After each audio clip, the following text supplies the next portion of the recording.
vais faire la solution de l'exercice 6 de la première feuille d'algèbre dans le contexte d'une famille infinie maintenant.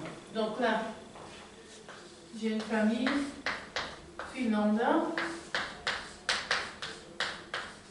avec lambda dans un certain ensemble d'index. Donc je garantis même cap que I soit dénombrable. Et je veux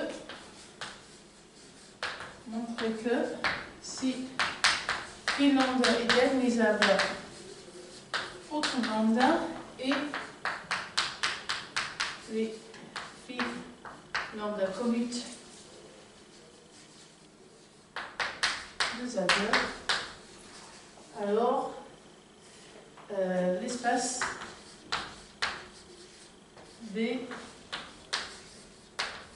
se décompose en une somme directe sur I allant de 1 à, on va dire, K, B, Fi, où ici, Fi est une fonction qui va de I dans K, et V, Fi, et l'ensemble de V, tel que phi lambda de V est égal à Fi lambda de V pour toute lambda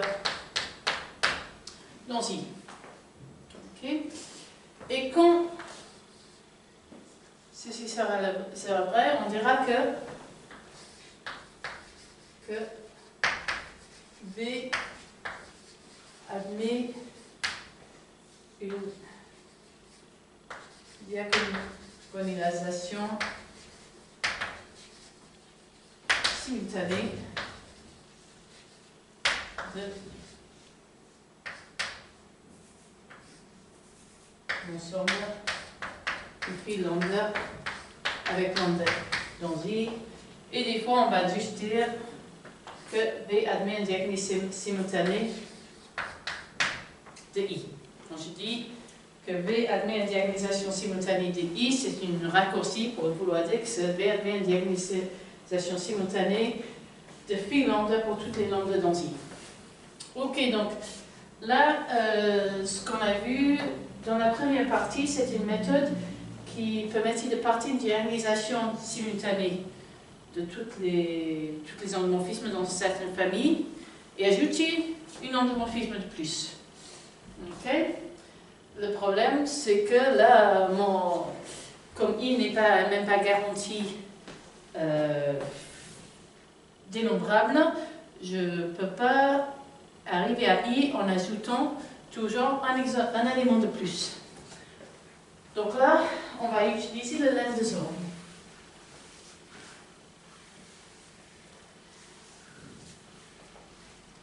Donc le lemme de Zorn, il dit quoi?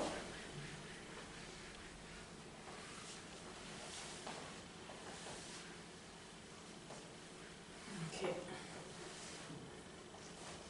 Donc le lemme de Zorn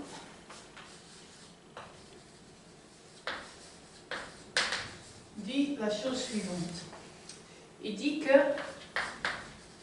tout ensemble partiellement ordonné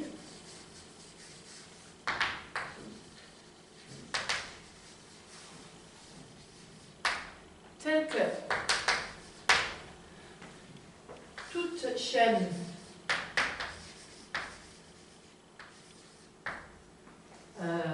totalement ordonnée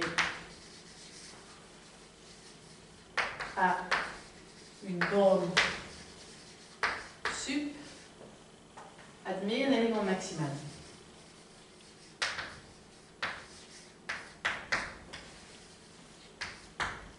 Ok. Donc, je vais appliquer ça à soi. Je vais appliquer ça à quel ensemble? L'ensemble des sous-ensembles J dans I. Bon, ça, en soi, c'est pas encore une chose pour laquelle c'est intéressant d'appliquer l'aide des Zorn, tel que B admet une diagonisation simultanée de J.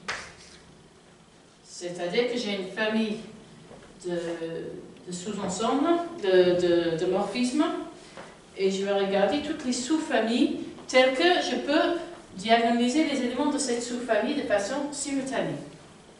Ok. Et ceci que j'ordonne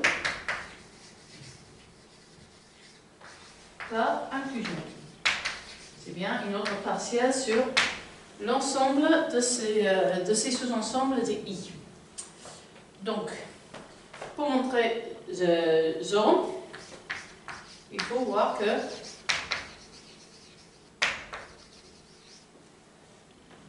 toute chaîne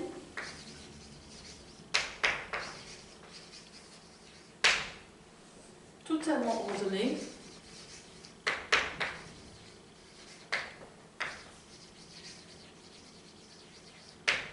de cet ensemble, je vais appeler ça S, admet une borne.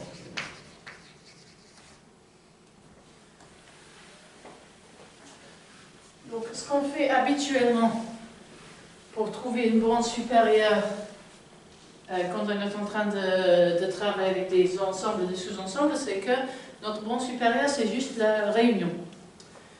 Seulement ici, il reste à montrer que quand je prends la réunion de sous-ensembles qui admettent des diagonalisations simultanées, cette réunion admet elle aussi une diagonalisation simultanée.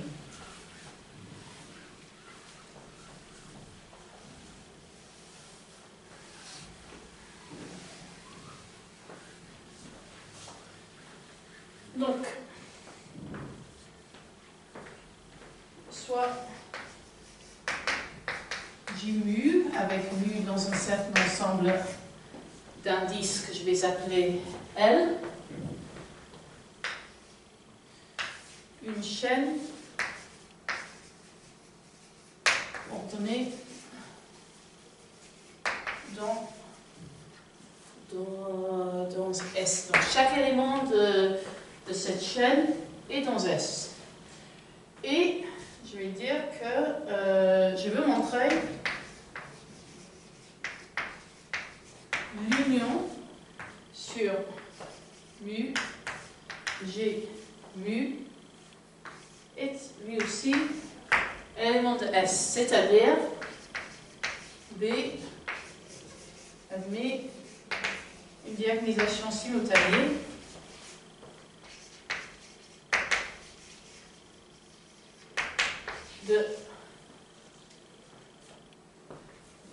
sur cette union. Ok, et je refais la remarque suivante.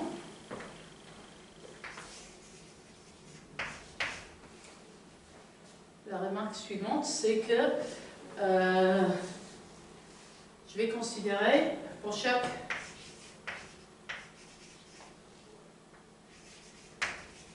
U, soit NU, le nombre de vecteurs propres simultanés distincts de J mu. Donc, je vous rappelle qu'un vecteur propre simultané de G mu, c'est quoi? C'est une fonction que je vais appeler lambda qui va, f qui va de G mu et qui va dans K, tel que il existe une V dans V différente de 0, tel que f de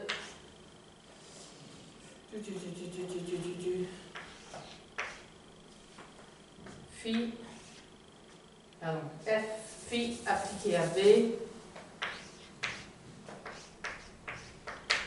phi, on va dire, lambda appliqué à V est égal à f lambda de V pour toute lambda dans J mu. Ok?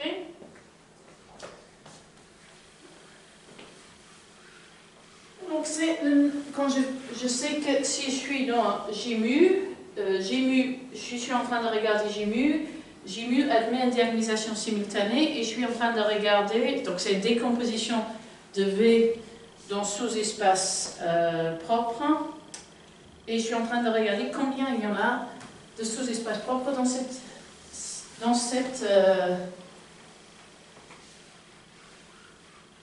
sous-espace, dans cette décomposition. Ok, et le point clé, c'est que si U1 est plus petit que U2, ça implique que N U1 est plus petit que N U2. Car la restriction d'un valeur propre simultanée de J U2 à J U1 est une valeur propre simultanée de J U1. Ok. Et par ailleurs,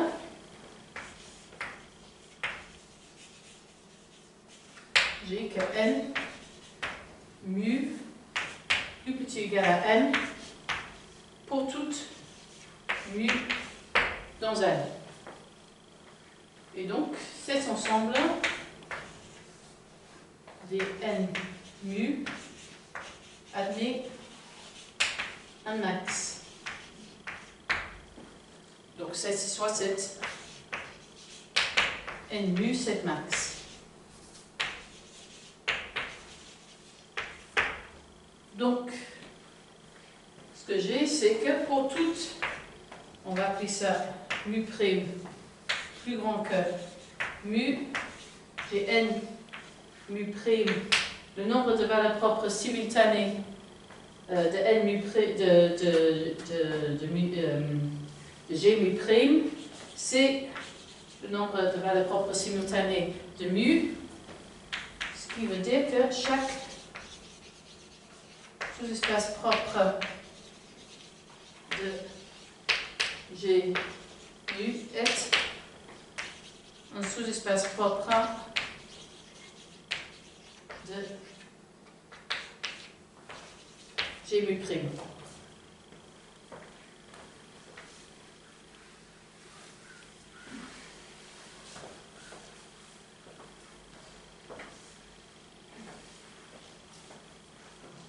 Et donc, la décomposition de V en sous-espace propre de G mu est en fait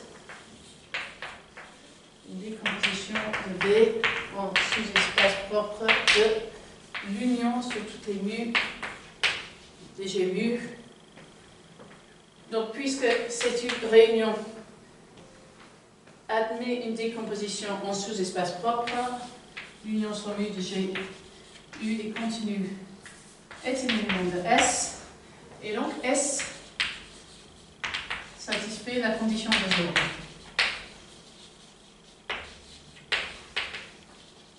Donc